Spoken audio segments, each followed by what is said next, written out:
Swedish telecoms giant Ericsson is known to have one of the strongest IP portfolios in the business, holding many patents that other players in the telco industry have to adhere to. But the Chief IP Officer and Senior Vice President Kasim Alfalahi is actually not a lawyer by training. In fact, he says that's been to his advantage in this role that he's held since 2005. He told IAM Magazine's editor-in-chief Joff Wild here at the Palace Hotel in San Francisco for the IPBC Global Congress that he reports not to the legal department, but to the business. He speaks to the chief executive every other week, presents to the board precisely because this is a matter not just for the lawyers, but for the business at large. I think what's important for us as a company is to grow the business, not really the IP business. The IP business is very important too because it allows us to invest in new technology. Like right now we are already heavily invested in 5G, but also it allows us to have a healthy ecosystem.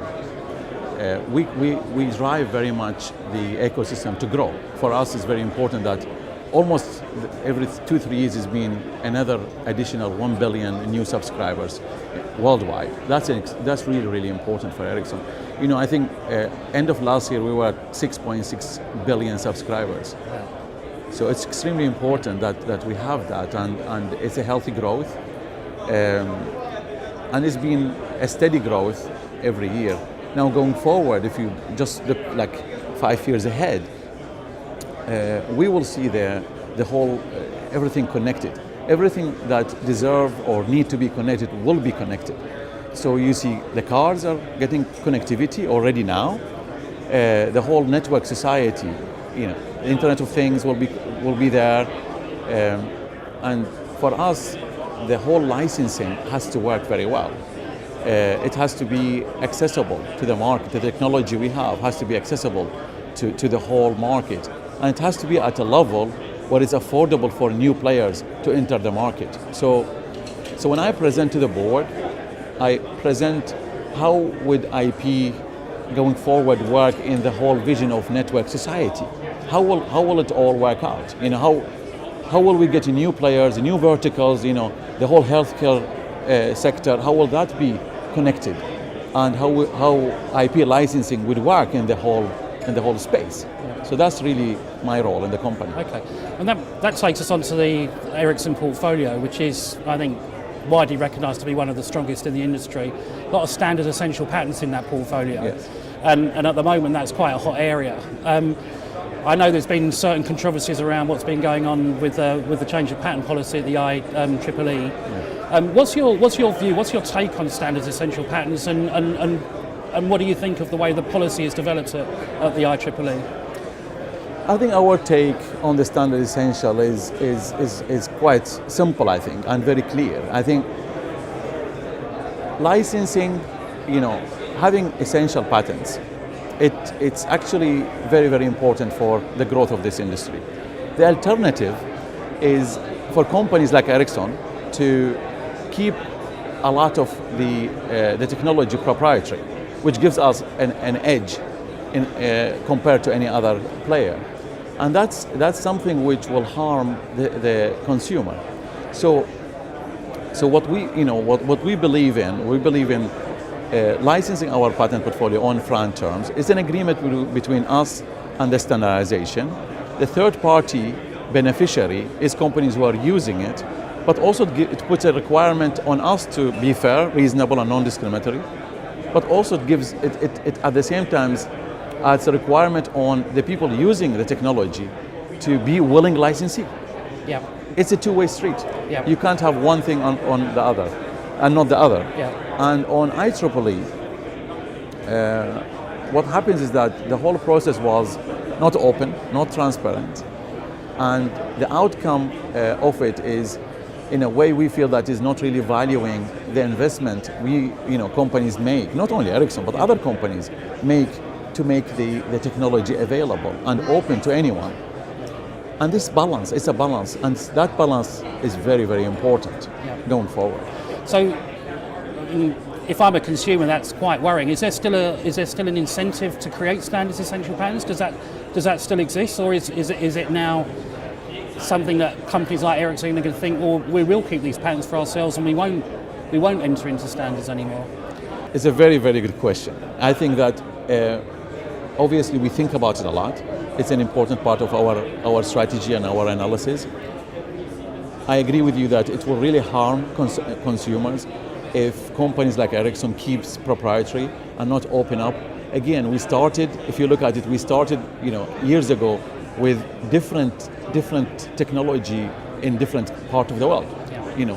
And that's not really a long time ago. Yeah. I mean, it's just like 15 years ago. We had different standard in Japan, different in Europe, the US was different. It's actually 4G where it's the first time where you have a harmonized, where you can use your phones everywhere, and the growth you have that. I think there is nothing else, nothing you can compare to the growth of the mobile technology.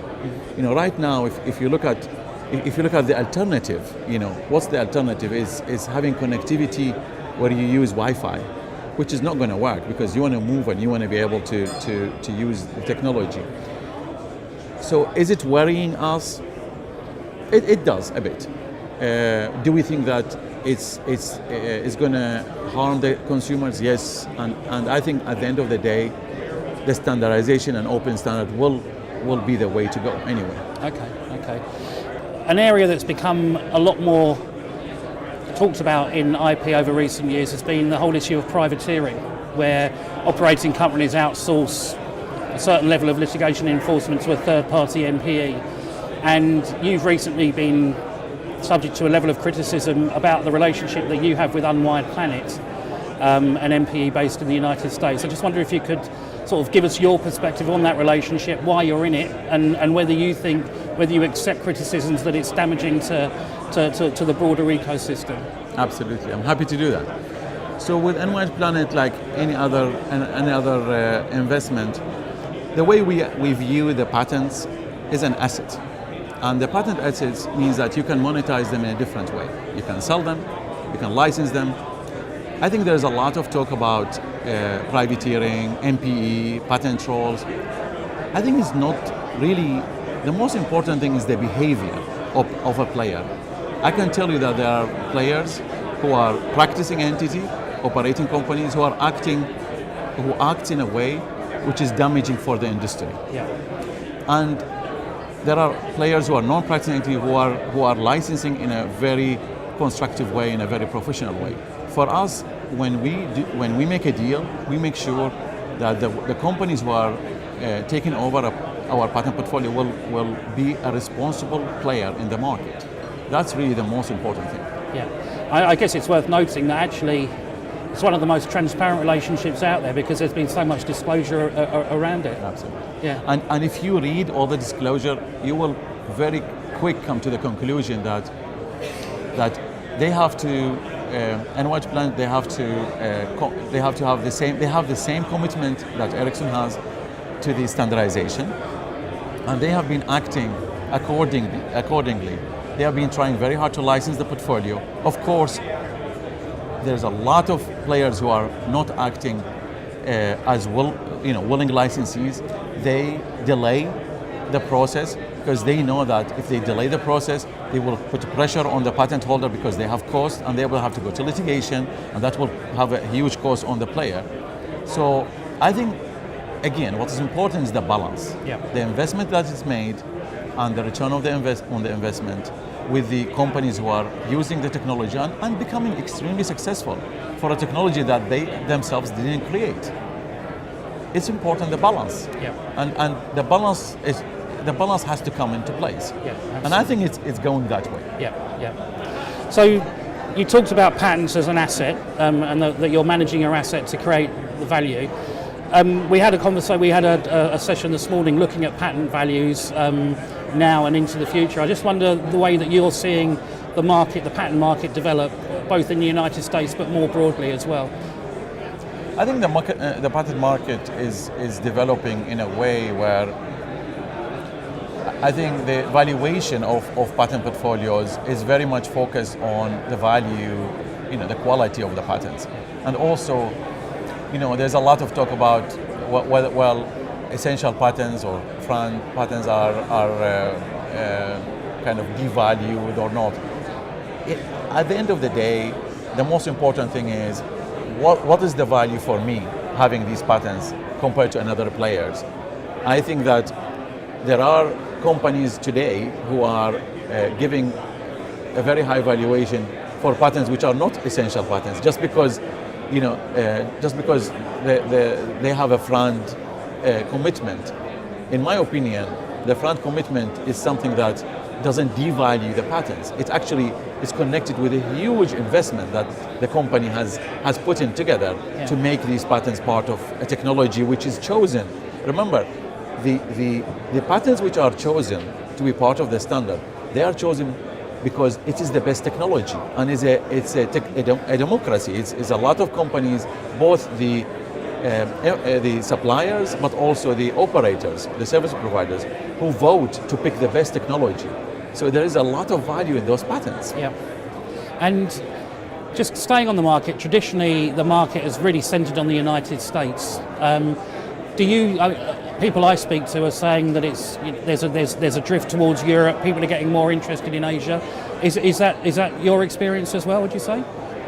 Yes, I think that the latest development in the US with the IPRs and some of the judgments out there has driven focus away from the US to Europe, and actually even to other places in Asia. Yeah. And that change is significant right now. I think it will come back. I really do. I think that we will see a swing back where we see a more balanced approach, because the US is extremely important for innovation, and innovation is connected to protection of those innovation, and we cannot miss that. I think I hear a lot about people in the Silicon Valley saying that, well, patents is nothing to have, it's just kind of in the way. I think it's completely wrong.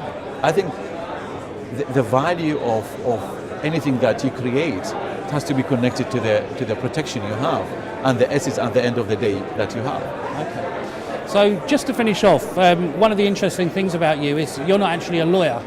So you head the IP business of a major international company, but you have no legal background. I just wonder if you could sort of talk me through how you ended up working in IP, and whether not being a lawyer, has ever been a disadvantage to you as you've built your career in this area. Well, yeah, my background is I have a double E and also management experience. So no, it has not really. Actually, it's been an advantage for me not to be a lawyer, because my team is comprising of lawyers. I have technical people, I have business people, I have patent people, and I think we work very well together. The way I see the patent and licensing, I see it as a pure business. I mean, meaning that I see the value of them, and I see their investment we make, which is $5 billion a year. We do, and I see that we have to get return on that investment. Otherwise, we would not build the new generation technology. All of this it helps to look at it from a business perspective, and that's really my role in the company. I have a business role, and I don't think it would have hurt if I was a lawyer, but it's not a problem that I'm not a lawyer. It's just an asset for me. I see it as an asset. And do you think more non-lawyers are going to get involved in IP in the coming years? I hope so. I really do. I think it's important that non-lawyers. It's not automatic. It's not just because you're a lawyer. It doesn't mean that you will run the patent business in the best way you can. And actually, the reporting structure, I report to the CEO of the company. I've never reported to the legal function, and I think it's been the way we've viewed this is that within Ericsson is that this is like any product, like any business we run. We run it and we report to the business people, and now I report to the CEO.